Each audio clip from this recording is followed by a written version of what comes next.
안녕하세요. 알찬댁입니다. 오늘은 무장아찌를 만들어 볼 건데요. 오독오독 씹을수록 깊은 맛이 나는 무장아찌를 맛있게 만들어 볼게요.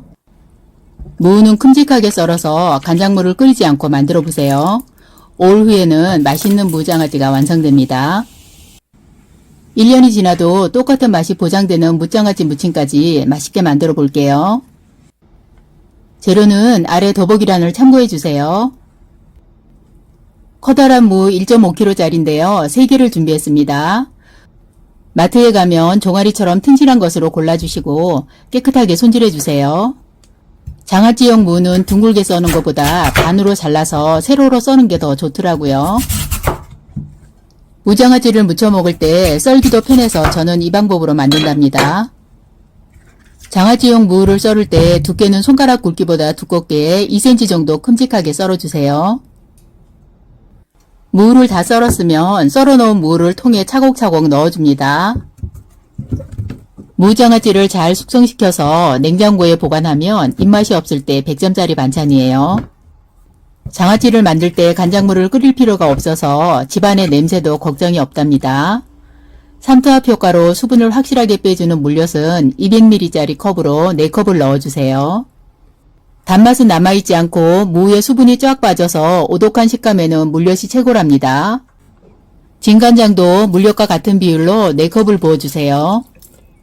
까나리 액젓 2분의 1컵을 넣어주면 숙성이 되면서 깊은 맛이 우러나와요. 1년이 지나도 오독함과 골마지 없는 장아찌를 만들려면 소주 1.5컵을 부어주세요. 통후추가 있으면 1스푼 넣어주세요. 후추향이 아주 좋아요. 심심할 수 있는 장아찌에 베트남 고추 한 줌을 넣어주면 적당히 매운 것이 아주 맛있답니다. 이제 뚜껑을 꽉 덮어주고 실온에서 하루 뒤에 열어보세요. 하루가 지나갔고요. 뚜껑을 열어보면 삼투압으로 무의 수분이 엄청 많이 빠졌습니다.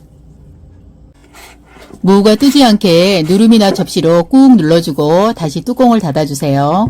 온도 차이는 있지만 실온에서 5일이나 6일 후면 맛있는 장아찌가 완성됩니다. 맛있게 잘 숙성된 장아찌는 보관을 잘해야 1년이 지나도 같은 맛으로 드실 수가 있어요. 장아찌를 작은 통에 옮겨 담고 간장물을 자작하게 부어주세요. 입맛이 없을 때 냉장고에서 자고 있는 무장아찌를 꺼내보세요. 조물조물 묻혀서 오독오독 씹으면 밥도둑이 따로 없답니다. 깊은 맛의 오독한 무장아찌를 3개만 무쳐볼게요. 반으로 잘라서 얇게 썰어줍니다. 두꺼운 것보다 얇은 것이 식감이 훨씬 좋아요. 이렇게 만든 장아찌는 짜지 않아서 그냥 드셔도 맛있답니다. 간장 베이스가 싫으신 분들은 물에 잠시만 담궈서 간장향을 조금만 빼주세요. 가볍게 주물러서 간장향을 빼주시고 양념을 넣어 무쳐보세요. 다른 반찬은 필요가 없답니다. 무는 꼭 잘수록 씹는 식감이 최고예요. 양념은 대파나 쪽파 조금 썰어서 넣어주시고 다진 마늘 2분의 1스푼 넣어줍니다. 참치액젓 2분의 1스푼, 올리고당 1스푼, 고춧가루 1스푼, 참기름도 1스푼 넣어주세요. 후춧가루 취향껏 적당히 넣어주시고 통깨도 1스푼 넣어줍니다. 양념이 골고루 배이도록 조물조물 묻혀주세요. 아는 맛이 무서워서 도망가는 맛도 찾아옵니다. 시청자분들도 맛있게 드시고 항상 건강하세요. 함께 해주셔서 감사합니다.